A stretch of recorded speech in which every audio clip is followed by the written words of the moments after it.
Bonjour, j'espère que vous allez bien. De retour après 3-4 mois d'absence, plus ou moins.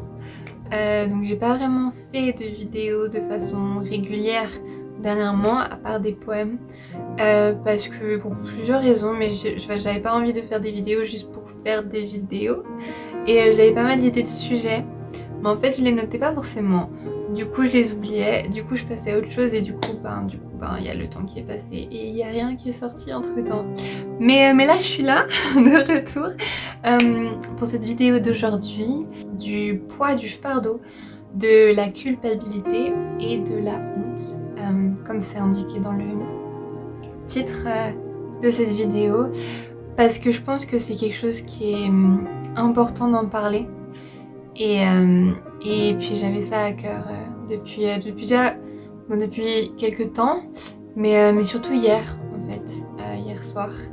Je regardais une vidéo et puis c'est vraiment venu fort d'en parler.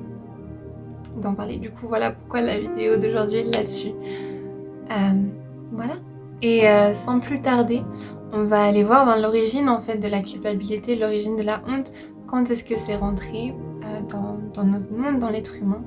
Et on va aller du coup lire la première parole dans la Bible, qui se trouve dans le premier livre de la Bible, donc le livre de Genèse, qui est composé de plusieurs récits, notamment le récit de la création et le récit de beaucoup de personnages qui reviennent très souvent et dont on entend beaucoup parler tout au long de la Bible.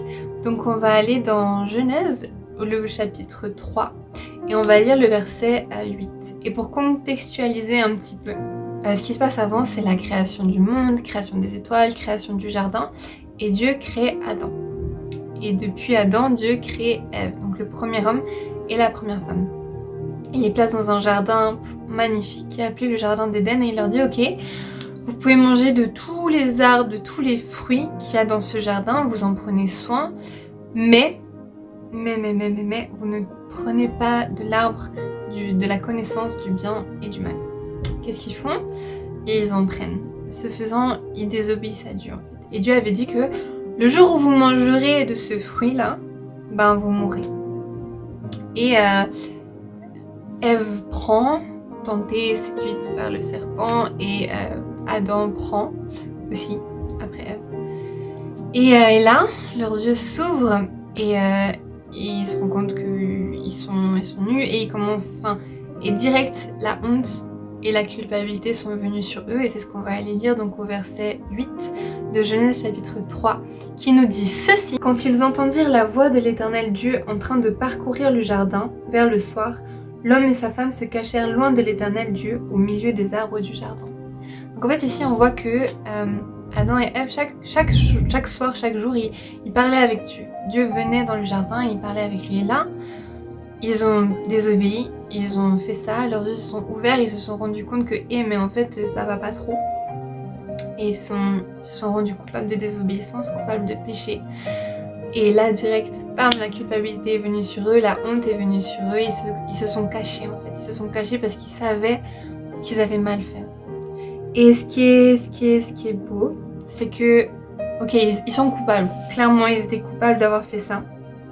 Mais même en étant coupables et même en devant subir les conséquences de leurs actions plus tard, donc la mort, Dieu a quand même pris soin d'eux. Il les a chassés du jardin, mais c'est lui qui a fait des habits en peau d'animaux pour les leur donner en fait, pour les leur mettre, pour les couvrir, pour leur donner un nouvel habit en fait, et pas ce poids de la culpabilité, pas ce poids de la honte.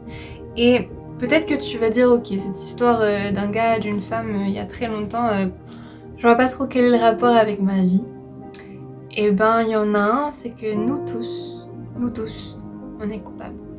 Et j'aimerais qu'on lise du coup une deuxième parole qui est bien plus loin dans la Bible. Cette fois c'est une lettre écrite par un dénommé Paul aux chrétiens, donc aux premiers chrétiens qui étaient à Rome.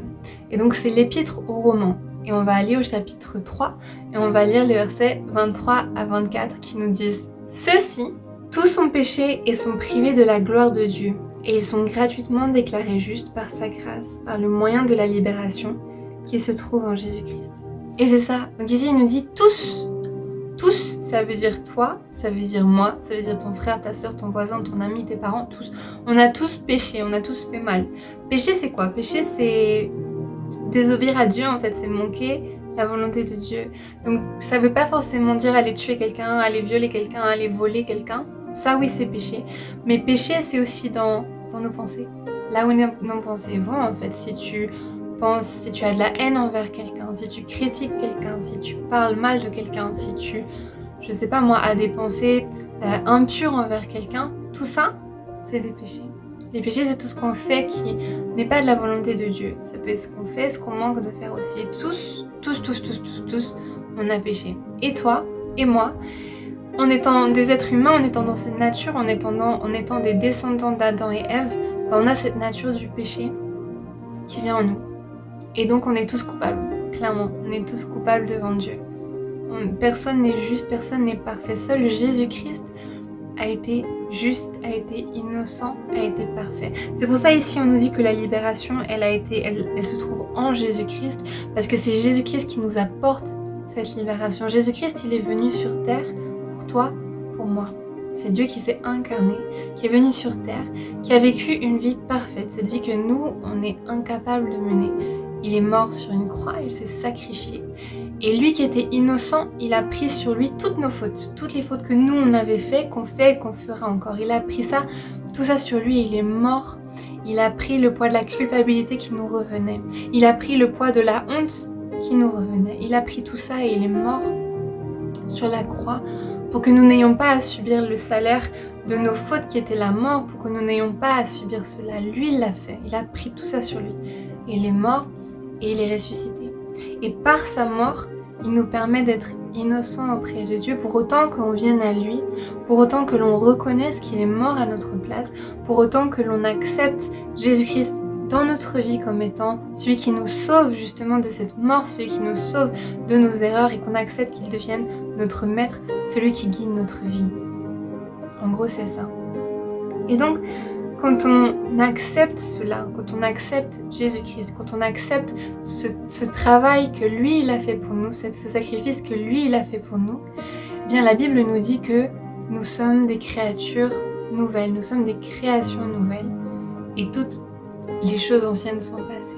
Ça veut dire que quand on accepte Jésus-Christ dans notre vie, ben c'est comme si notre ardoise, toutes nos fautes, s'est effacée. Il y a un endroit dans la Bible où il est dit que par sa mort et par sa résurrection, Jésus-Christ, il a déchiré l'acte dont les ordonnances nous condamnaient. Donc tout ce qui nous condamnait, parce qu'on est effectivement coupable, il a déchiré ça. Il a payé pour nous en fait. Il a payé pour nous pour qu'on n'ait plus à payer, mais qu'on puisse être déclaré libre. Pour qu'on puisse être libre, innocent, pur à nouveau, en étant juste, en recevant sa justice. Et donc quand on vit cela, quand on passe par ce chemin de la repentance, quand on vient à Christ, alors toute cette culpabilité qu'on pouvait avoir, toute cette honte pour les actes qu'on a pu commettre, ben on n'a plus à la porter en fait. Ça ne doit pas être un fardeau qu'on porte sur nos épaules, c'est un poids qui est lourd, c'est un poids qui fait mal, c'est un poids qui est lourd et c'est pas un poids qu'on est censé porter. Et j'aimerais encore lire juste un passage dans 2 Corinthiens 7:1 qui nous dit ceci. En effet, la tristesse selon Dieu produit une repentance qui conduit au salut et que l'on ne regrette jamais, tandis que la tristesse du monde produit la mort.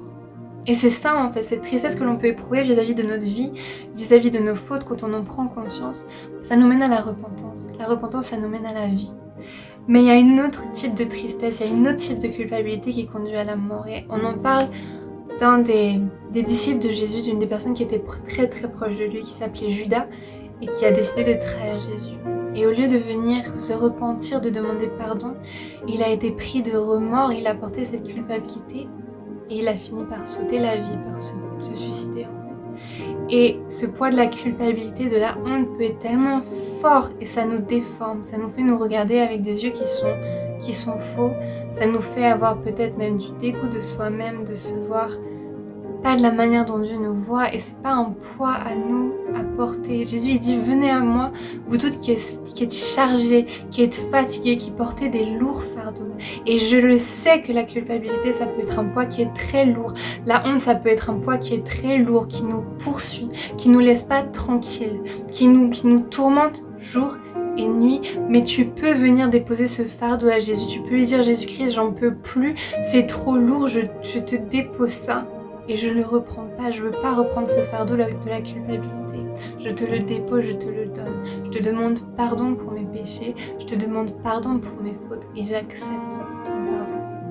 Et c'est vraiment ça que je voulais t'encourager à faire aujourd'hui, c'est de refuser que ce poids de la culpabilité, de refuser que ce poids de la honte te suive. Parce que c'est pas à toi de le porter, c'est plus juste en fait. Ce poids a été porté, ça a été payé, tu peux en être libéré. Jésus-Christ veut nous libérer, il veut qu'on puisse avoir une vie abondante. Et une vie abondante n'est pas une vie qui est courbée sous le poids de la culpabilité, sous des fardeaux qui sont trop lourds à porter. Ce qui est passé est passé. Je sais que c'est facile à dire et moins facile à faire, je suis passée par là aussi. Mais c'est pas à nous de le porter en fait. Et on peut le déposer à Dieu, on peut le laisser de côté. Accepter que quand on vient à Dieu, Dieu nous renouvelle. Qu'il n'y a plus de condamnation qui tienne contre nous, pour autant qu'on se repente, pour autant que l'on décide de marcher dans les voies de Dieu. Avec lui, bien sûr, on va tomber. Peut-être on va retomber dans des choses, des anciennes péchés, des anciennes choses. Mais on peut se relever. Avec Dieu, on peut se relever, on peut continuer à avancer. Bien sûr qu'on peut continuer à avoir des luttes, des batailles. Ça fait partie de la vie. Mais avec Dieu, on peut avancer. Et Dieu nous lave, il nous nettoie, il nous donne sa justice, pas notre justice propre. C'est une grâce, on ne mérite pas, mais il le fait. Il nous enlève notre culpabilité qui était juste, oui, on était coupable. Mais par sa grâce, par ce cadeau, Dieu nous en libère et nous rend innocents. Et c'est vraiment ce que j'aimerais t'encourager à le faire. Et si tu trouves que ce poids est trop lourd, que tu n'arrives pas à t'en débarrasser seul, je t'encourage à chercher un frère, une sœur, un leader dans la foi, un mentor que tu as dans la foi, qui peut t'aider à prier, qui peut t'aider à lâcher ces choses. Je t'encourage vraiment à le faire. Tu peux aussi m'écrire si tu veux. Il y a mes contacts qui s'affichent quelque part sur cet écran, mais c'était vraiment ça que je voulais partager avec nous aujourd'hui. Soyons vraiment, marchons en étant libérés, en étant dans cette nouvelle vie que Dieu nous donne. Voilà, c'est ça que je voulais partager avec vous aujourd'hui. N'hésite pas à partager plus loin si cette vidéo t'a parlé d'une manière ou d'une autre à tes amis, à tes collègues, j'en sais rien, tes frères, tes sœurs peut-être. N'hésite pas à partager plus loin, n'hésite pas non plus à m'écrire, n'hésite pas à mettre dans les commentaires aussi si tu as des questions, si tu as des témoignages, si tu aimerais rajouter quelque chose. Franchement, je suis preneuse, je pense que ça peut intéresser tout le monde. Tu peux aussi m'écrire du coup dans les commentaires ou en privé à mon adresse mail sur mon Instagram si tu as des questions, si tu as des sujets de prière, si tu as des propositions de vidéos ou autre chose. J'aimerais parler prochainement en tout cas de 2 choses, peut-être même 3. Prochainement, mais n'hésite pas à me dire si tu as d'autres choses que tu aimerais qu'on discute. Et d'ici là, je vous souhaite une belle journée, soyez bénis, ciao!